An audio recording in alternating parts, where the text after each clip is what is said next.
Now you might be saying, I want to have parallel compression. I want to have some dry signal to mix with that. And on some mixers, you have the ability to send your main channels to the front of house and then your subgroups separately. So what you can do here on this mixer is we can set up a subgroup like we have, and then I've set up a second subgroup. So let me show you how I did that. I've set up a second feed of all my drums coming into a pair of channels dry, and these are virtual channels, 23 and 24. Our mixer only really has 20 XLR inputs and a pair of line-in inputs, so that's 22 channels.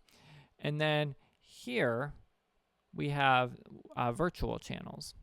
So if I go into my setup here, my routing, my patching, to drum dry left, drum dry right.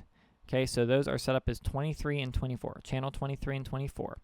So what did I do with that? Well, if I go back to my main mix here, okay, and I'll show all my channels again, and I go to my aux sends, I set up aux2 as a post fader mix. So this is another way to set up a group, really. And some consoles, like the SI series, this is how you set up a subgroup, because that mixer doesn't have a separate function for subgroups and mix groups, aux mix groups. And all of the aux mixes can be set as a subgroup or an aux mix for monitors. So this is post fader, which is what a subgroup is. It's just a post fade mix that goes to the mains. So this is a post fade mix, and then I've copied the same mix, I've linked aux2 and aux3.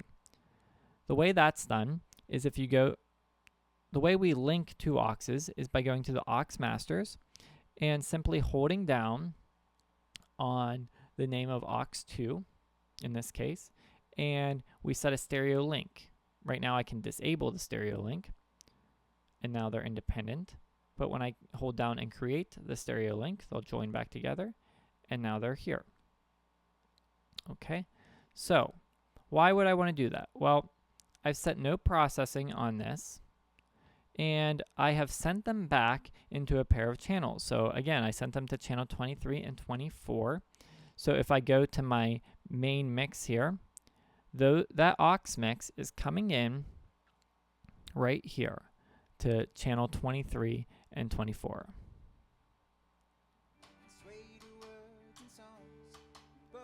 So they're right here. So what I could do with this is I could take this dry signal and then blend in the compressed signal for a dual drum path.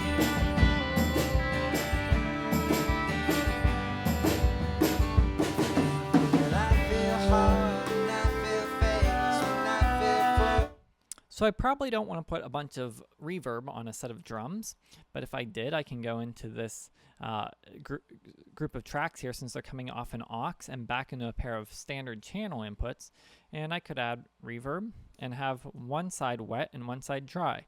You might not do this for drums, maybe you would.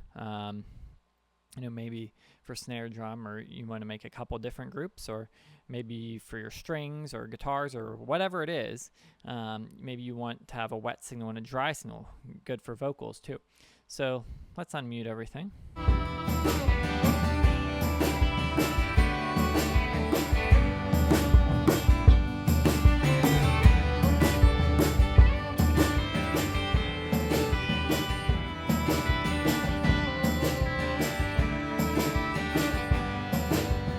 I'll really exaggerate.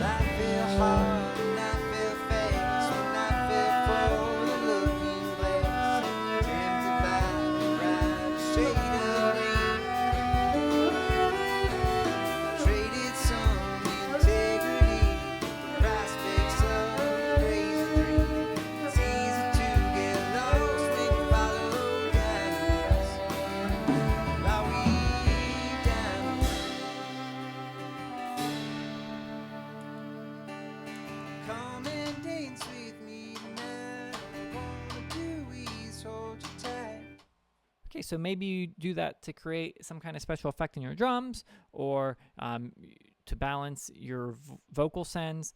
You know, you can use it. The possibilities are endless for how you set that up.